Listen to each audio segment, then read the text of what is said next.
Welcome to the Seattle Area Independent Schools Virtual College Fair. We're so excited to have you participating in this event. We have some fantastic schools here with us today. My name is Jessica, and I'll be your facilitator. Before we get started, I have a few housekeeping items for us. First of all, your cameras and microphones are off, so the panelists cannot see or hear you. You can use the Q&A button on your screen to type your questions to our presenters at any time. This is just one of the many sessions happening today, so be sure to check out the schedule on the website. This presentation is being recorded and will be available at strivescan.com/SAIS. I'd like to now turn it over to Erin to give us a welcome. Hi everyone, my name is Erin Foster. I'm a college counselor at Lakeside School, along with my colleagues Ari Worthman, Francis Nan, and Tom Campbell. Before we turn over things to our college guests and back to the facilitator, and for everyone who may be newly joining the session today, I wanted to quickly welcome you to the program and thank you for being here on behalf of Rainier Scholars, Annie Wright and Charles Wright in Tacoma, and our Seattle schools, Bush, the Downtown School, Eastside Prep, Forest Ridge, Lakeside, Northwest, Overlake, and University Prep. One of my favorite parts of working as a college counselor is connecting with the lovely friends and colleagues that we have at other schools and colleges. You're being supported through this college process by a group of wonderful folks on both the high school side and the college side. So thank you so much for joining, and then I will turn it back over to Jessica to get things started. All right, thank you so much. So first up, we have Harvey Mudd College. Greetings, everyone. Let me do a little quick screen share with you so you can see what I'm talking about. I hope this is all coming through. We are located in Southern California. Weather's good. We're about an hour from an ocean, about an hour and a half from a desert, the mountains in our backyard. We're part of the Claremont group of colleges, 7 colleges. You only hear usually about 5 of them because there are 5 undergraduate schools. Harvey Mudd is the math science oriented school in this group, and we're the smallest and, in my opinion, the most close-knit in terms of the student community. This mission statement drives all major decisions that we make, and the curriculum that students follow is absolutely married to this mission statement. It's also, Mudd is one of a very small number of STEM powerhouse schools that is also exclusively an undergraduate institution. And I think bodes really well for the kind of interactions that you will have, the kind of relationships that you'll be able to form within our community, not only at Harvey Mudd College, but our neighbor schools as well. I would say it's also a diverse student body. This current freshman class has precisely 1 more male than female. It's about 23% Latinx, about 9% international students. Students identify as Black or multiracial, with Black being one of them. It would be about 17% of our student body. And that's a thing that we really care about, having students from diverse perspectives working together. This mission statement, I hope, is one of your key takeaways. The other is that we're super collaborative here. We're the STEM version of Leave No Person Behind.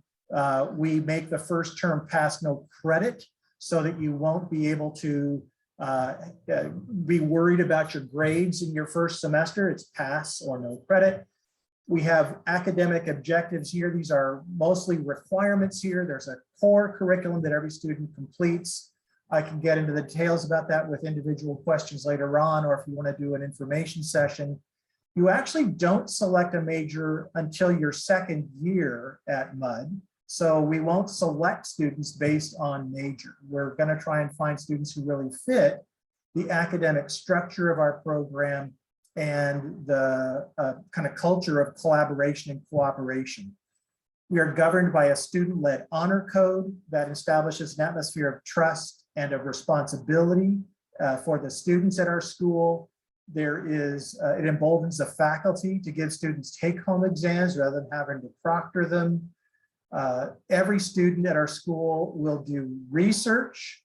This is the list of majors that we have. It's a small number. They're all in STEM, but we do insist that every student takes about 30% of their courses in the humanities, social sciences, and the arts. A structure of 5 courses in breadth and just short of a minor in a field outside of math and science. Research is required. So whether you think it as something that you want to do, we will say that you have to do it. It will either be a senior thesis or our vaunted clinic program that I can tell you about later. It is a fantastic program, all kinds of things to tell you about that. But I'll just say it's really a signature program, but we also have set asides for first-year students to gain opportunity for research. And in the summer, we typically hire 200 to 250 of our own students to do research. Keep in mind that's over 20% of the student body, maybe closer to 25%. You live on campus at our school. If you're eager for Greek life, you'll have to be content with math and physics, because that's where you'll see deltas and epsilons and sigmas and gammas and lambdas. We have a tremendous support network for students. We want to identify if students need help managing their time. We have student-to-student interactions. At any one time, you'll have 2 faculty advisors. This is a close-knit campus, and one of my favorite unwritten rules in the dining hall is that every table can accommodate n+1. So I think that's pretty cool. In terms of admission, we are test optional. I draw your attention to this, that about the same percentage of students we admitted who did not have scores is similar to the proportion of students who applied who did not have scores. I would have you take this stat with a grain of salt, because there were a lot of factors that complicated admission matters last year, principally that we had a large number of students who had deferred admission from the previous year. For this coming year, there's only 1 person who has done that. But we do need students to have had a course each in calculus, chemistry, and physics prior to enrolling in your first year class. So usually it's done by the time you finish your senior year, but if not, we could admit you conditionally that you would take that course. We're need blind in our admission process for US citizens and US permanent residents. I like that our default rate on loans is 0, and a good quarter or so of the students that we admit are offered one or some combination of merit scholarships. So that's my race through Harvey Mudd College, a really unusual school and one that works for certain students. We don't necessarily work for everyone. And I'll leave it at that and move on to the next. All right, thank you. Next up is Gonzaga University. Hi there, everybody. Welcome. Can you hear? You can hear me. Okay. My name is Claire Silva. I'm an associate director of admission at Gonzaga, and Gonzaga is a private liberal arts university in Spokane, Washington, just across the state. And we're located right along the Spokane River, about a 10 to 15 minute walk from downtown. A big part of who we are, and a part of our mission statement, is educating students for lives of leadership and service for the common good. And that is definitely integrated throughout a Gonzaga education. We are a super active community. We have just under 5,000 undergraduate students. The size is, we are a very spirited campus, really engaged in campus life, service and sports and the arts and leadership and many different extracurricular opportunities. And on the flip side of that, average class size is 23. So you get that big school feel with very personal attention in the classroom, with the average, our faculty student ratio of 11:1. We have students who come from all backgrounds and faiths, and really want our students to grow in their beliefs and their faiths, whatever they may be, and leave Gonzaga with a better understanding of what they believe in, as well as what other people believe in, in regards to background, cultures, religions. And that's really the idea. Our students really are coming from all over, and all over the country and all over the world. So you'll meet students from many different walks of life. One of the big parts of Gonzaga experience, over 60% of our students study abroad. We actually have a campus in Florence, Italy, but we have programs in over 40 different countries. Students go in for a semester or a year or even in a summer. So again, it's just a community of students who are involved in a lot of different things. I mentioned lives of leadership and service. We put in nearly over 150,000 hours of service as a student body. So if you're passionate about service and social justice work, you will have many different opportunities to engage in that at Gonzaga. This is just, Gonzaga has over 75 programs of study within our 5 main schools: College of Arts and Sciences, School of Engineering and Applied Science, School of Business Administration, School of Education, and School of Nursing and Human Physiology. Our nursing program and engineering disciplines are a direct admit programs. You will find out at the time of admission if you are admitted to those programs. What I will say about Gonzaga's academic programs specifically is the idea of hands-on learning is something that is integrated into all of our academic programs, whether that's through internships or field studies work or research or volunteer work that's applicable to what you want to go into. Our students are engaging in hands-on opportunities and leaving Gonzaga not just being able to say, this is what I've learned, but they'll be saying, this is what I did while I was at Gonzaga. We have several newer updated programs, specifically our minors and concentrations in computer science with a data science concentration, software application development, and software security. We're very excited to be opening our brand new integrated science and engineering facility this fall. But please explore our academic programs at the link here, gonzaga.edu/programs. Okay, admissions. Gonzaga uses the common application, and that is our only application to apply. We have one app deadline, December 1st. When we evaluate you for admission, we look at a set of criteria, looking heavily at your curriculum in school. That tells us how you're preparing for rigors of college courses, your GPA and grade trends, extracurriculars and honors, your quality of writing, and your character, which is based upon your recommendation. We do require one teacher recommendation. We are also test optional at Gonzaga. You can see our averages here. We do encourage admission interviews if you have at or below a 3.2 GPA, and I will show you how to find your counselor to set those up at the very end of this. But please we do not have early action or early decision, just that December 1st deadline with a late application deadline of February 1st. We do accept AP credit, IB credit, college and the high school. Those will transfer to Gonzaga just fine. I do want to highlight this. These are some great resources just to know our COVID-19 admission FAQ or test optional FAQ really can give you some great resources and may answer questions that you may have during this time.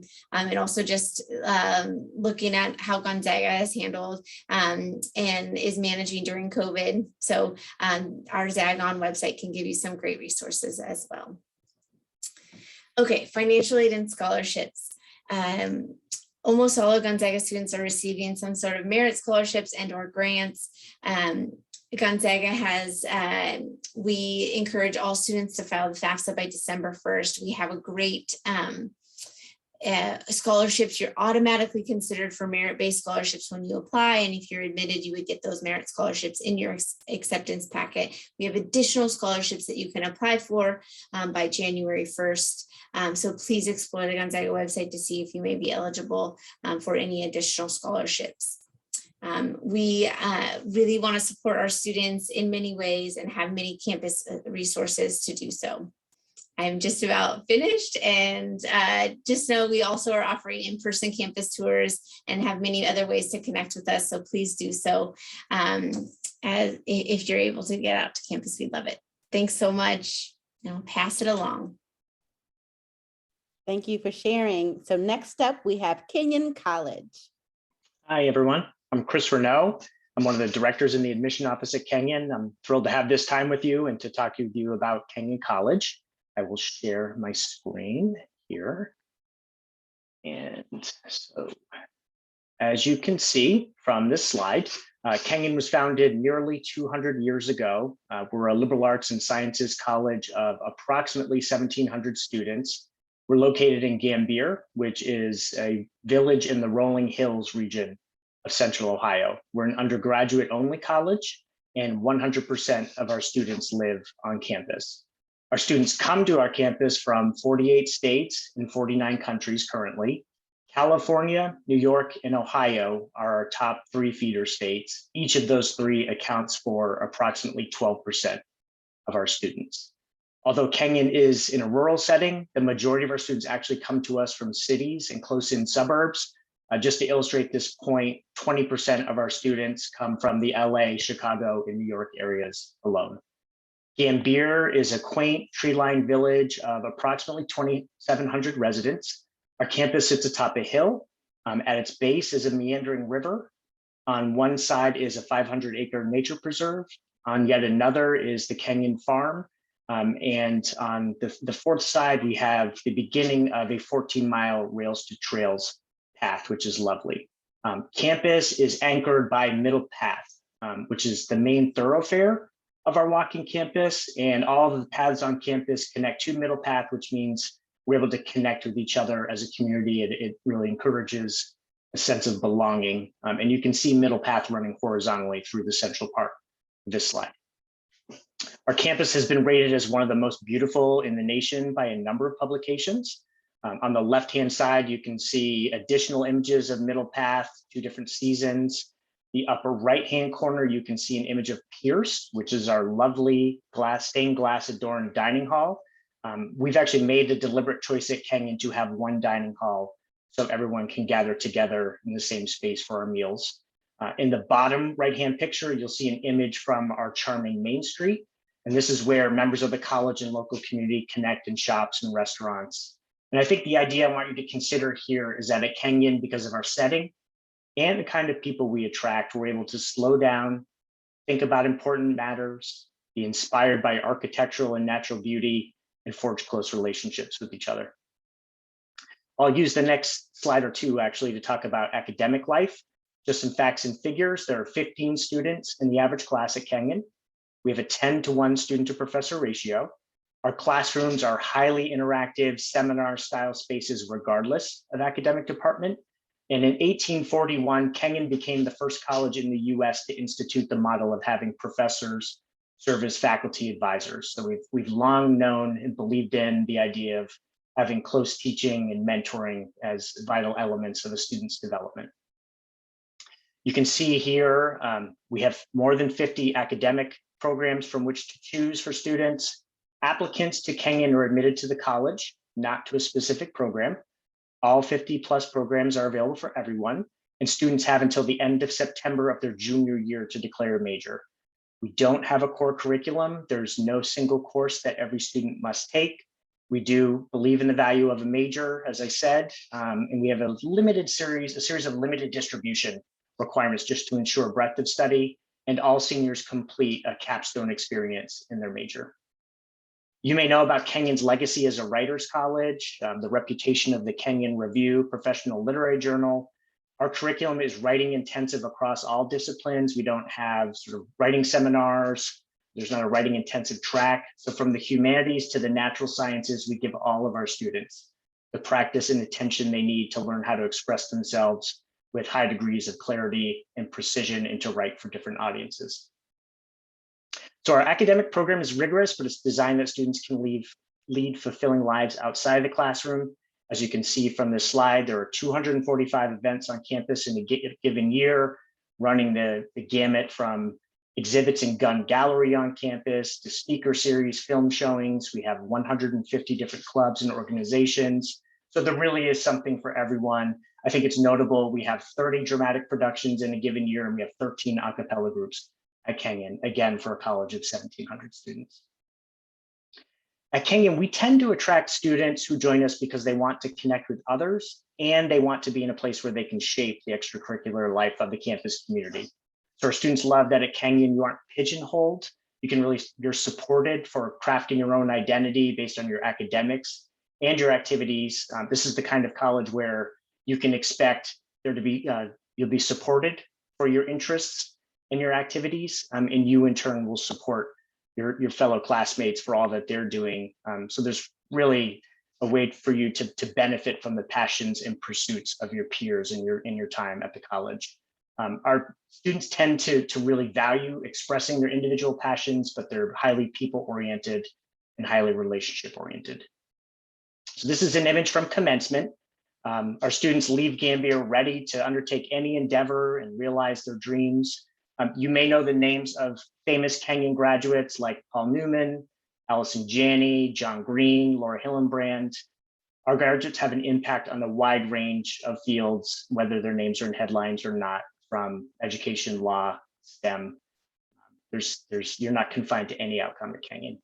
These are our admission and financial aid components. I'd be more than happy to talk with you about more. You can reach me at my address, reach out to my colleagues.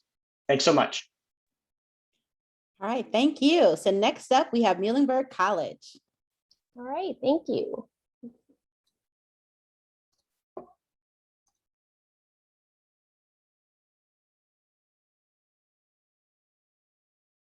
Okay, should be full screen now. Hi, everyone. My name is Anna Marie Fahmy, and I am the Associate Director of Admissions for the West Coast at Muhlenberg College. So Muhlenberg, we are a small private liberal arts college in Allentown, Pennsylvania. Allentown is about 90 miles outside of New York City. So that's like an hour-and-a-half drive, or you can get there with public transportation. There's a bus line that has 12 direct routes there every day. We're also about 60 miles from Philadelphia. And again, that's about like an hour drive. So where you are in Allentown, you have access to these exciting and vibrant East Coast cities. But Allentown also is a city itself. It's not insignificant in size. Allentown is about 110,000 people. We are actually the third largest city in Pennsylvania and the fastest growing.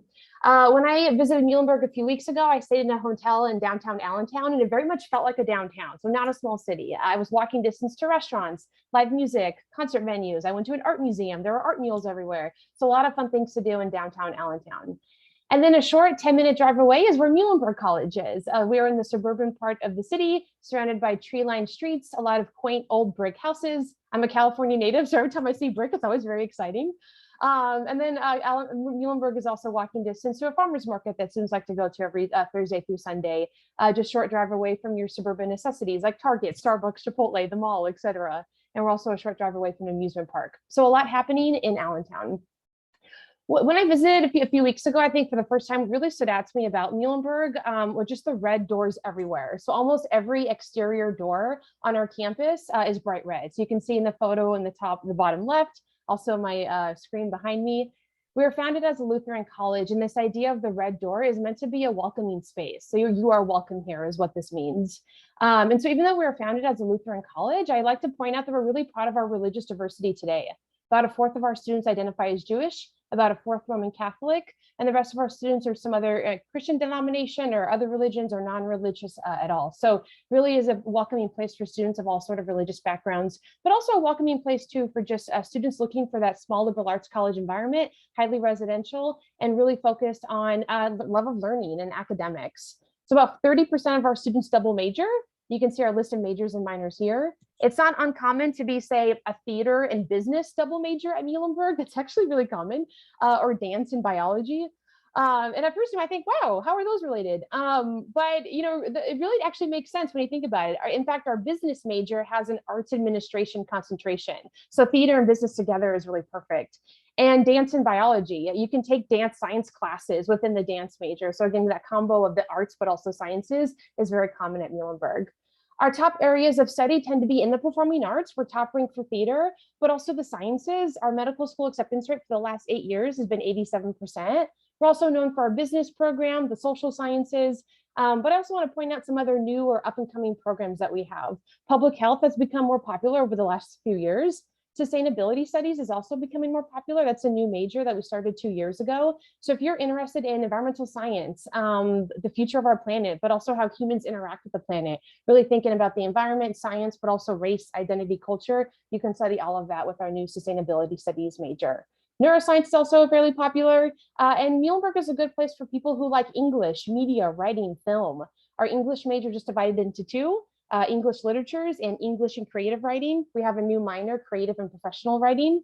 We also have a minor, documentary story making. That's pretty unique. So a good place for a lot of different people with a lot of different interests. We also have academic partnerships. 2 of these you can apply for at the time of admission to Muhlenberg, particularly the UPenn Dental School and SUNY College of Optometry. So if you're like, I know I'm going to be a dentist or I want to be an optometrist, I can share more information about those programs.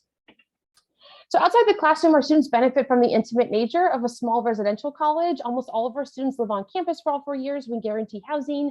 You have access to a variety of clubs, such as our nonpartisan group Berg Votes, getting students to register to vote, Squad, Students for Career Advocacy, various a cappella groups, and environmental groups like the Beekeeping Society. When you're not busy with clubs, a study abroad is also a popular option. You can do a semester-long program studying theater in London, or dance in Italy, or even short-term programs at the end of a class, like studying climate change in Bangladesh. And our students are prepared for life after college. About 87% of our students report being employed, attending graduate school, or doing some sort of other programs within a year of graduation. One of our alumni actually just started at a PhD program this year at USC in their Brain and Cognitive Sciences program. She did theater at Muhlenberg, but she also loves science. And so her area of interest now is to study how can art be used as a therapy for people with Parkinson's disease? And I find that really fascinating and really just a testament to how students at Muhlenberg love interdisciplinary learning, also love the arts, but also thinking about using that in a future career after Muhlenberg. And whatever you decide to do, just remember that we are here from you. Again, I am the rep for the West Coast, so I am your point person. If you have any questions about applying to Muhlenberg or student life or the area itself around Muhlenberg, our admissions process is a holistic review process, very student-centered. You can see our deadlines here, how to apply. We do not require interviews for admission, but we do highly recommend them. And we have also been test optional since the 1990s. And I can also more information about affording Muhlenberg. And again, I can answer questions about admission and financial aid. So thank you all. I will now stop sharing my screen and turn it over to the next presenter. All right, thank you so much. So next up is Mount Holyoke College. Thanks so much, Jessica. Hi, everyone. My name is Nicole Reynolds, and I am Director of Enrollment, Marketing, and Communications and Senior Associate Director of Admission at Mount Holyoke College. And I'm really happy to be here with you today to share more about my beloved alma mater. So Mount Holyoke is, like many others in the room, a private residential liberal arts college, but we're a residential liberal arts college for women. We're located on 700 stunning campus acres in Western Massachusetts. Our campus features 2 lakes, 45 miles of hiking trails. And for those less familiar with Western Massachusetts, we're a space that's really rich in the culture, the arts. There's a thriving DIY music scene here, varied outdoor activity, and social justice activism. We have a student body of 2,200 on campus, and 98% of them live on campus all 4 years. We are very proudly the first of the powerful 7 sister colleges. We were founded in 1837 at a time when there were no college options for women. And our founder acted on the conviction that women should and could do more than society deemed our highest calling at the time, which was to be wives and mothers. And today, we are quite a ways, of course, from 1837. We're a gender diverse and affirming institution. That means that we read applications from females, trans, and non-binary students. But our mission remains the same as it was in 1837. We exist to inspire boldness of thought and to educate and empower tomorrow's female leaders. So some of you may be newer to thinking about a women's college, or maybe you're even finding out now as I speak that there are such a thing as women's colleges. That's no surprise. Fewer than 2% of women in the United States choose to attend a women's college. By virtue of that statistic, it's a bold and unconventional choice. But I think it's important to know that as alums, that 2% is a community of firsts and of leaders and of innovators. And that's because on our campus, it is not about equal opportunity. It's about every opportunity to develop your leadership skills, to hone your intellectual trajectory, and to really craft a social life that's grounded in your choice and not social norms. That kind of energy means that students who choose us are really often front row learners, and we deliver them an environment, living and learning, where they won't run up against preconceived notions about what they can or should do by virtue of their gender or any other facet of their identity, quite frankly. Our students, our graduates, claim entrepreneurial roles and positions of leadership across professions and at a statistically much higher rate than our female counterparts who graduate from co-ed institutions. So I'll offer a few names of students who benefited from our culture of empowerment. Emily Dickinson is one of them. So too is Frances Perkins, who was the very first woman ever to serve in a presidential cabinet. And so too was a lesser known name, Jean Samet. She was the woman who wrote the first widely used computer programming code in the United States. But you won't only see women on our campus. In addition to the gender diversity at Mount Holyoke, we're part of something bigger, and it's known as the 5 College Consortium. And this is a partnership between Mount Holyoke and 4 other institutions: Amherst College, Hampshire College, and Smith College, and the University of Massachusetts at Amherst, which is Mass's flagship university. So we are all located in a 6-mile radius, and we're connected by the largest free bus system in the Northeast. It's hop on, hop off for students. So the 5 College Consortium really expands academic, co-curricular, and social opportunity for our students. So you can cross-register for more than 5,000 courses a semester at no additional cost. We engage socially across campuses in the context of parties, lectures, and events, and co-curricular activity is open to students in the 5 colleges. So theater and dance, for example, have open auditions for all 5 college students. So I want to say a little bit about our personality in particular at Mount Holyoke. So our students, the kind of students who choose the women's college experience, tend to be deeply, deeply intellectually curious. These are the kind of students who want to know more, are always asking why, want to dig deeper into a topic and explore it from multiple angles. And they do that in a very discussion-based way in our small seminar-style classrooms. Our faculty-student ratio is 9:1. Our students are also certainly cognizant of the common good. They're deep in there, they hold deep convictions and they seek ways to act on them. And that's often oriented towards social justice on our campus. The last thing I would say about them is they're highly collaborative. They're invested in inclusivity and holding space for differences of opinion and different ideas and dialogue. So it makes our campus a really powerful place to study. The last thing I'll share with you is a little bit about our academics. So students at Mount Holyoke study across 48 majors. Our academics are marked by adventure and exploration and immersive learning here. At Mount Holyoke, we have interdisciplinary courses, academic rigor, close faculty mentorship, and really rich experiential learning opportunities that allow you to put theory into practice in impactful ways in professional and research settings long before you leave our gates. And the great news is that we guarantee funding for that kind of an experience for every single student on our campus.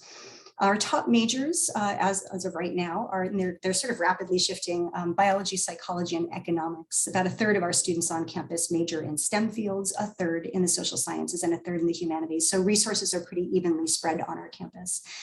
And the strength of our academics at Mount Holyoke are tied directly to the strength of our faculty and classroom dynamics, and we're very proud of both at Mount Holyoke. Our faculty members are dynamic teachers who foster collaboration over competition in the classroom. They're also global scholars with active research agendas and highly invested mentors. In fact, the Princeton Review this year named our faculty #1 in the country. We are in the top spot for faculty get high marks. So if anything I have said intrigues you, multiple ways to engage, including many, many virtual visit opportunities. You can chat directly with current students on the basis of, shared interests or shared location. You can follow us on Instagram to hear student stories. And as the person who reads applications from Washington State, you are always free to contact me. Thanks. I will hand it over. All right, thank you so much. So next up, we have Elon University. Great, thank you. Hi, everyone. My name is Mandy Corcoran. I am the Regional Assistant Director for Admissions, and I am based in the San Francisco Bay Area, and I serve as your direct admissions counselor. I find this very helpful that we are in the same time zone. So Elon University is a mid-sized private liberal arts university located in the heart of North Carolina. We are in the true college town of Elon, but really we are considered a suburb of the city of Burlington. We're within 45 minutes of 2 major airports to get you easily from the West Coast over to the East Coast. And we have 5 different schools that house over 70 plus majors. These are our Elon College, our College of Arts and Sciences, which is home to those traditional liberal arts programs, STEM majors, and performing arts. We have our Martha and Spencer Love School of Business, which is the top 50 business school. We have our School of Communications, which is one of a handful of schools across the nation that has the highest level of accreditation for communication schools. Our Watts Williams School of Education focuses on getting students in the classroom in their first year. And then our newest school, the School of Health Sciences, houses our PA and PT programs, as well as our brand new direct entry nursing program. All of our programs are direct entry, which means that there's not a separate application to get into our programs. So you can major and minor in any program, and we truly welcome all undecided students. The only exception to this would be those award-winning performing arts programs that do require an audition.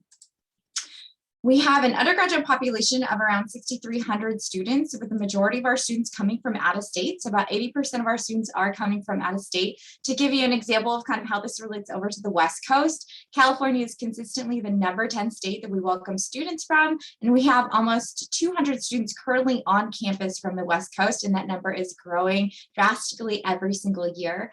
We pride ourselves on teaching through mentoring, and this is achieved through our small class sizes and low student to faculty ratio, as well as capping all of our classes at 33. So you are never going to have those large lecture courses. Additionally, at Elon, we want students to be able to put what they learn in the classroom into practice through experiential learning. So all of our students must complete at least 2 of the Elon experiences, be that an internship, study abroad, research, service learning, or leadership. In addition to everything you will experience in the academic setting, we want to make sure that you are also thriving and connecting with our community.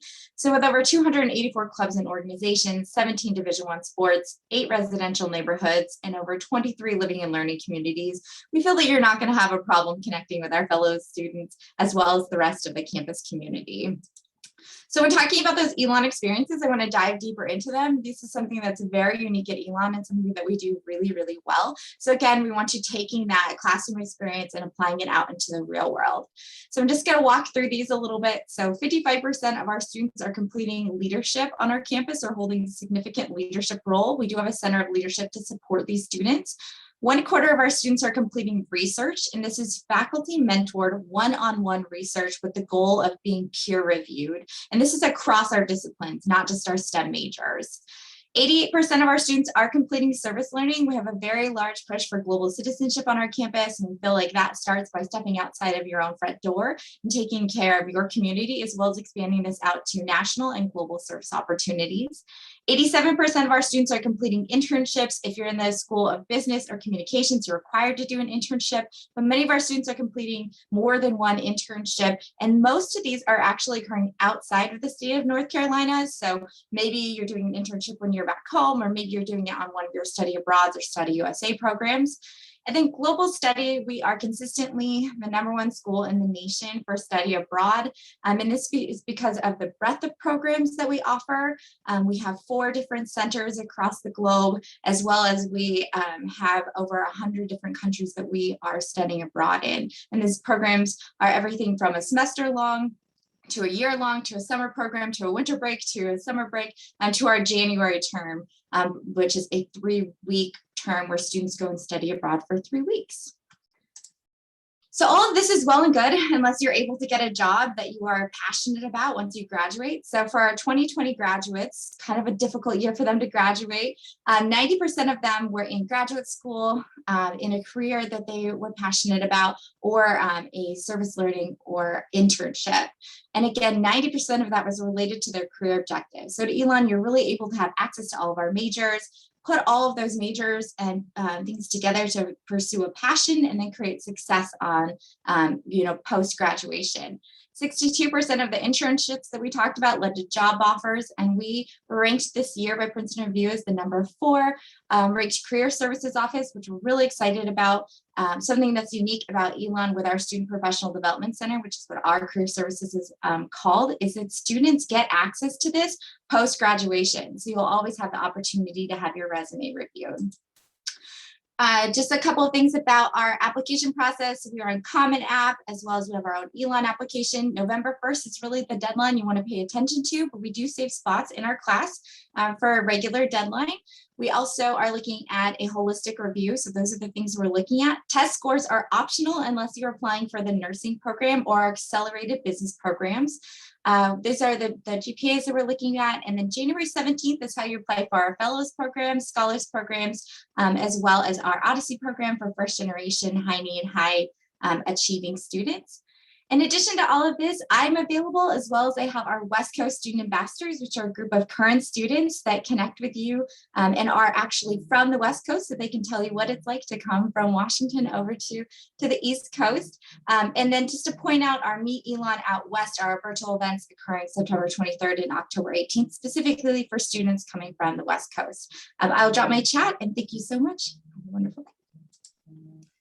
Thank you. If I could ask all of our representatives to come back to the screen, I have a few questions for us to talk a little bit about with our group out there. So the first question that I would love to pose to the panelists, and we'll answer the same order that we presented, is what advice would you give someone going through the college search process? I would say, actually, it's not so much for the college search process, but when you start your college career, invest in a relationship with a professor. If you want to get an internship, if you want to do a study abroad program, if you've got a professor that knows you well, it will really make life easy for you. And they want to get to know you.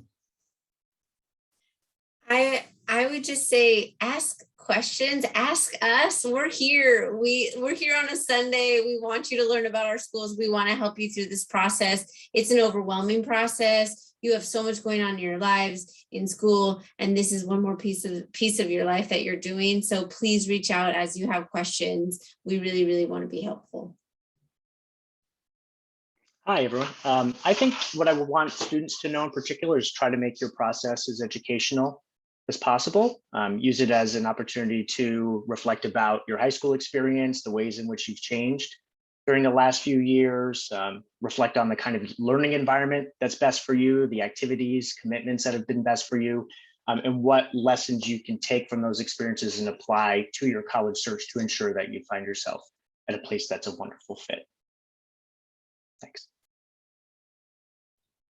I echo everything that everyone has said so far. I think I would add, this is a good time for you to be the good kind of selfish. Like, this is your process. You don't often get to do something like this again. And so try to make it, remember that it is yours. Filter out any sort of negative energy or other sort of comments that maybe you get, or you should do this, or you should apply here. Just know this is your process, and just respect that. My advice would be to prioritize fit, not rankings in your college search. You don't just want to be happy with the sweatshirt and the name on the sweatshirt. You want to be happy with your 4-year experience. And one way to ensure that that will be the case is to really think carefully about what drives you, who you are as a learner, and then to use all of these great virtual engagement opportunities that COVID sort of gave each of our institutions a kick in the pants to make more robust, to really get to know a campus culture, right? Connect with the students, attend the virtual events, get feet on campus if you can. Use us in the room, right? We are all a resource, so you can tag us with any questions and we can plug you in where you need to really answer that primary question about fit. That's how you're going to make the best choice for you. I definitely want to echo everything that everyone said, and then just add that, I always like to tell students to just take a deep breath through this process. It can get very overwhelming very quickly, and to just kind of let the pressure off of it. And I know that probably sounds like the opposite of what you're feeling right now, but you have heard from some amazing schools today. You'll continue to hear from some more. We all have these fantastic programs. And if you just kind of relax about it, breathe about it, you're going to end up where you're supposed to end up. And it will be an amazing experience, and it will be everything, that you want it to be. So, just take the pressure off, and just kind of try to have fun with the process if you can. I think that can sometimes allow you to find that fit a little bit quicker, and to really, breathe about it, and to enjoy it, and to remember this process. Absolutely. So the next question I have is, what is one thing you want students to remember about your school? Same order. I want people to remember how collaborative we are. And that means not only asking for help when you have doubts, but giving help when you're having an easy time. That's what you want to be for the other people in your class, not just worried about whether you're doing well on a particular assignment. Work together. Thanks. I would just say, if you're looking for a place that's focused on leadership development and social justice, and that is so spirited, we love to be Zags. Gonzaga is a place that you will thrive and find success in being able to build relationships with your professors. You will have that opportunity. Thanks. Thank you. So I think because we're known as the Writers College, what I want to emphasize is what I think was an unknown factoid that I shared earlier, the fact that we instituted the model of faculty professors as faculty advisors at the college and early on in our career in the 1840s. Thanks. I think I'll highlight again just the red doors on our campus. They're a sign of welcome and we're a welcoming place. It's also nice too, if you're like, when you first get to campus and you're like, I don't know where I'm supposed to go. Well, if you enter through a red door, you're probably going through like the main entrance of that building and you can find out where you need to be. We also have a lot of chairs, lawn chairs spread out all over campus that are also the same kind of bright red. You always often see faculty and students sitting and engaging on these chairs. So red everything. I would say I want students to remember how uniquely powerful and transformative the women's college experience is. It's a niche choice. It's not for everyone, but for those who choose it, you get everything from the fact that the labs are built to the average height of a woman to faculty members who are there in front of you because they believe in the power of women to do great things and to continue to break boundaries. So if you're looking for a sort of uniquely supportive and nurturing environment where your peers have your hand on your back, spaces of mutual uplift, and you're interested in cultivating your voice, it's worth exploring the women's college and the sister colleges in particular further. I think at Elon, I just want you to take away kind of people are always wondering like, who is an Elon student? Who is an Elon faculty? Who is Elon staff? Who are we? At Elon, we are a caring community that is just looking for students who are smart and have great hearts. And that's what you're going to find reflected in the rest of our community as well. All right, so thank you so much for joining us today. And thank you. At the end of this session, when you close the window, there'll be a quick 5-question survey. Please fill it out to give us some feedback. We would encourage you to join us for the next session that starts at the top of the hour. You'll be able to find this session's recordings as well as many others at strivescan.com/SAIS. Thank you very much. Bye.